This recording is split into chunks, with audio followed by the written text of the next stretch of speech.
រឿងខ្មោចបំពេកូននៅតួរកាក្នុងភូមិទួយមួយក្បែរតួរកាមានផ្ទះចាស់ទ្រុឌទ្រោមមួយដែលអ្នកភូមិតែងតែលើកកំបាំងរឿងដុកព្រឺព្រួយមួយគេថានៅពេលយប់ស្ងាត់ជ្រងំម្ដងជាពិសេសនៅយប់ខែភ្លឺព្រឺគេតែងឮសំឡេងបំពេកូនយ៉ាងស្រាលស្ទើរតែល្វើយចេញពីផ្ទះនោះសំឡេងនោះពីរោះរណ្ដំតែបង្កប់ទៅដោយភាពសោកសៅនិងភាពអាតកំបាំងដែលធ្វើឲ្យអ្នកណាក៏រងាខ្លួនដែរអ្នកភូមិចំណាស់បាននិយាយថាសំឡេងនោះគឺជាសំឡេងរបស់ខ្មោចស្រីម្នាក់ឈ្មោះនាងនឿនកាលពីខ្ទង់ទសវត្សរ៍ឆ្នាំ70នាងនឿនជាស្រីមេម៉ាយក្រីក្រម្នាក់រស់នៅជាមួយកូនប្រុសតូចរបស់នាងជីវិតរបស់នាងនឿនពោរពេញទៅដោយភាពលំបាកវេទនាតែនាងតែងតែព្យាយាមធ្វើគ្រប់យ៉ាងដើម្បីកូនជារៀងរាល់យប់មុនពេលកូនចូលគេងនាងតែងតែបំបោអង្អាយនិងបំពេកូនដោយក្តីស្រឡាញ់ថ្ងៃមួយកូនប្រុសរបស់នាងនឿនបានធ្លាក់ខ្លួនឈឺធ្ងន់នាងនឿនបានខិតខំប្រឹងប្រែងរកថ្នាំពេទ្យមកព្យាបាលតែដោយសារភាពក្រីក្រនិងស្ថានភាពសង្គ្រាមនៅពេលនោះកូនប្រុសរបស់នាងក៏បានស្លាប់បាត់បង់ជីវិតនាងយំសោកបោកខ្លួនរហូតដល់នាងមិនអាចទ្រាំទ្របានហើយក៏ស្លាប់តាមកូនទៅចាប់តាំងពីពេលនោះមកផ្ទះចាស់នោះក៏គ្មានអ្នកណាមករស់នឹងទៀតឡើយតែរឿងរ៉ាវរបស់នាងនឿននិងសំឡេងបំពេកូនរបស់នាងនៅតែជាអាចកំបាំងដ៏ព្រឺព្រួយនឹងតួរកាជាច្រើនឆ្នាំបានកន្លងផុតទៅរឿងរ៉ាវខ្មោចបំពេកូននៅតួរកានៅតែដក់ជាប់គំក្រអៅបេះដូងអ្នកភូមិ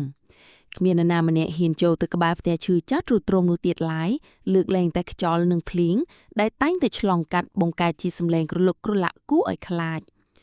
ដើមឈើដុះព័ទ្ធជុំវិញផ្ទះកាន់តែក្រាស់បិទបាំងភាពអថកំបាំងនៅខាងក្នុងប៉ុន្តែក្នុងចំណោមអ្នកភូមិមានបុរសម្នាក់ឈ្មោះលោកតាជុំដែលមានអាយុជាង80ឆ្នាំទៅហើយ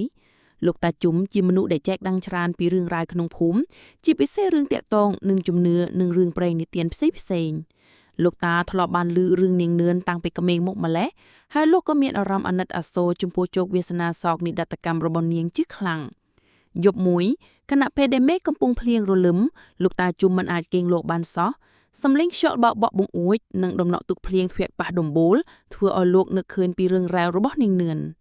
លោកតាមានអារម្មណ៍ថានាងនឿនប្រហែលជានៅតែរងទុក្ខវេទនាមិនអាចទៅណាបានដោយសារតែការនឹករលឹកកូនប្រុសជាទីស្រឡាញ់ដោយក្តីអាណិតអាសូរលោកតាជុំបានសម្រេចចិត្តធ្វើអ្វីមួយដើម្បីជួយនាងនឿនព្រឹកឡើងលោកតាបានទៅជួបព្រះសង្ឃគង់វត្តអារាមក្បែរភូមិដើម្បីសុំយោបល់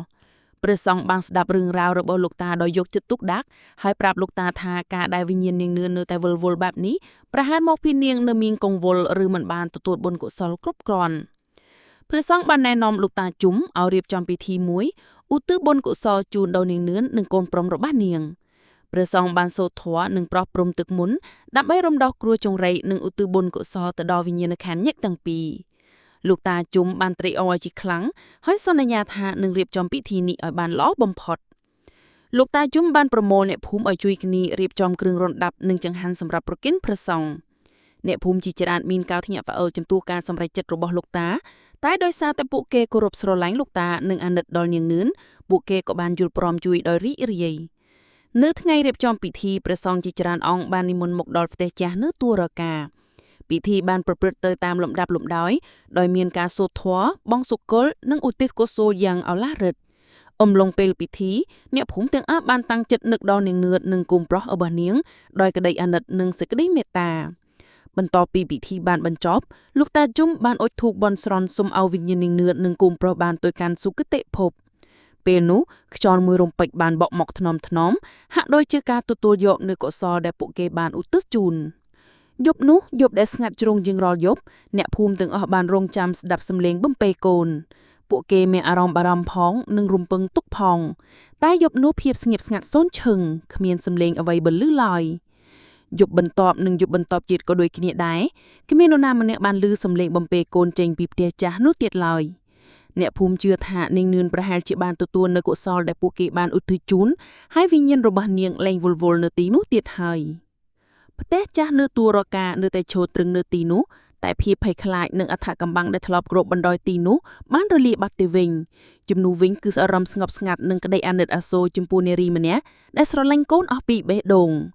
រឿងរ៉ាវក្មួយបំពេកូនបានក្លាយទៅជារឿងព្រេងមួយដែលបង្រៀនអ្នកភូមិអំពីសេចក្តីស្រឡាញ់ ការបាត់បង់និងសារៈសំខាន់នៃការធ្វើបុណ្យកុសលឧទ្ទិសដល់អ្នកដែលបានចាក់ឋានទៅហើយលោកតាជុំបានធូរស្រាលក្នុងចិត្តជាខ្លាំង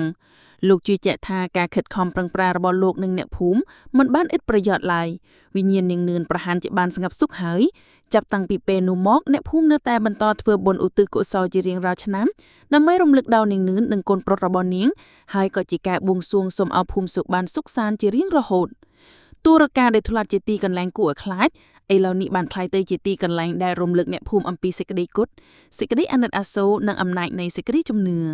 រឿងខ្មោចបំពេកូនបានបាត់បង់ទៅតែរឿងរ៉ាវនៃក្តីស្រឡាញ់របស់ម្ដាយនៅតែដកជាប់ក្នុងដួងចិត្តអ្នករូបនៅទីនោះជានិច្ចនិរន្តរ៍ជាច្រើនឆ្នាំបន្ទាប់ពីពិធីបុណ្យឧទ្ទិសកុសលនោះភូមិទូលរកាបានប្រែប្រួលជាបណ្ដាផ្ទះឈើចាស់របស់នាងនឿនត្រូវបានលោកតាជុំនិងអ្នកភូមិជួសជុលឡើងវិញបើទោះជាគ្មាននរណាម្នាក់រស់នៅទីនោះក៏ដោយវាត្រូវបានរក្សាទុកជាកន្លែងរំលឹកដល់រឿងរ៉ាវរបស់នាងនឿននិងជាទីតាំងមួយដែលបង្ហាញពីក្តីស្រឡាញ់មិនចេះរីងស្ងួតរបស់ម្ដាយដើមឈើធំៗដែលធ្លាប់តែដុតដង្គមបិទបាំងផ្ទះនោះក៏ត្រូវបានកាត់ឆ្ការដើម្បីឲ្យមានពន្លឺចូលនិងបញ្ជាក់ថាភាពភ័យខ្លាចបានរលាយបាត់ទៅហើយកុមារជំនាន់ក្រោយនៅទួលរកាលែងស្គាល់ផ្ទះនោះថាជាផ្ទះខ្មោចទៀតហើយពួកគេបានឮរឿងរ៉ាវរបស់នាងនឿនពីលោកតាជុំនិងចាស់ទុំដទៃទៀត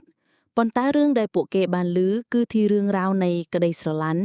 ការលះបង់និងការឈឺចាប់របស់ម្ដាយម្នាក់ជាជាងរឿងខ្មោចព្រាយបិសាចពួកគេរៀនពីមេរៀននៃក្តីមេត្តាធម៌និងការឧទ្ទិសកុសលដើម្បីជួយដល់អ្នកដែលបានចែកឋានទៅលោកតាជុំកាន់តែចាស់ជរាទៅហើយតែលោកនៅតែរស់នៅដោយក្តីស្ងប់សុខរៀងរាល់ឆ្នាំលោកតែងតែរៀបចំពិធីបុណ្យតូចមួយនៅផ្ទះនាងនឿន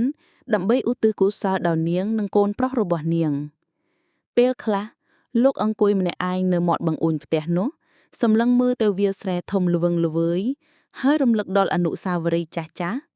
លោកមានអារម្មណ៍ថានាងនឿនប្រហែលជាកំពុងសម្លឹងមើលលោកពីទីណាឆ្ងាយមួយហើយក៏មានក្តីសុខហើយថ្ងៃមួយក្មេងស្រីតូចម្នាក់ឈ្មោះដាវីដែលជាចៅរបស់លោកតាជុំបានទៅសួរសំណួរទៅលោកតាតើឈ្មោះបំពេកូននៅទូលរកាទៅណាហើយលោកតាជុំញញឹមបន្តិចហើយអង្អែលក្បាលចៅស្រីលោកតាឆ្លើយថាខ្មោចនោះលែងមានទៀតហើយចៅឥឡូវនេះមានតែវិញ្ញាណនៃក្តីស្រឡាញ់របស់ម្ដាយដែលនៅទីនេះវាបានបង្រៀនយើងឲ្យចេះស្រឡាញ់គ្នាឲ្យចេះអាណិតអាសូរគ្នាហើយឲ្យចេះធ្វើបុណ្យកុសលដើម្បីចែករំលែកសេចក្តីសុខដល់អ្នកដទៃដាវីងក់ក្បាលយល់ហើយសម្លឹងមើលទៅផ្ទះចាស់នាងលែងឃើញភាពអាប់អួរគួរឲ្យខ្លាចដោយកាលពីមុនទៀតហើយផ្ទុយទៅវិញនាងបានឃើញផ្ទះមួយដែលពោរពេញទៅដោយក្តីសង្ឃឹមនិងការចងចាំដ៏ស្រស់បំព្រឹងរឿងខ្មោចបំពេកូននៅទួលរកាបានបញ្ចប់ត្រឹមនេះវាលែងជារឿងព្រឺព្រួយទៀតហើយតែបានคล้ายទៅជារឿងនិទានប្រចាំភូមិដែលបន្តឆ្លងកាត់ពីជំនាន់មួយទៅជំនាន់មួយរឿងនេះបានរំលឹកយើងថាទោះបីជាជីវិតពោរពេញទៅដោយការលំបាកនិងការបាត់បង់ក៏ដោយក៏ក្តីស្រឡាញ់របស់ម្ដាយនៅតែជាកម្លាំងដ៏មហាសាផានហើយក្តីមេត្តាធម៌អាចរំដោះវិញ្ញាណដែលរងទុក្ខឲ្យបានសុខស្ងប់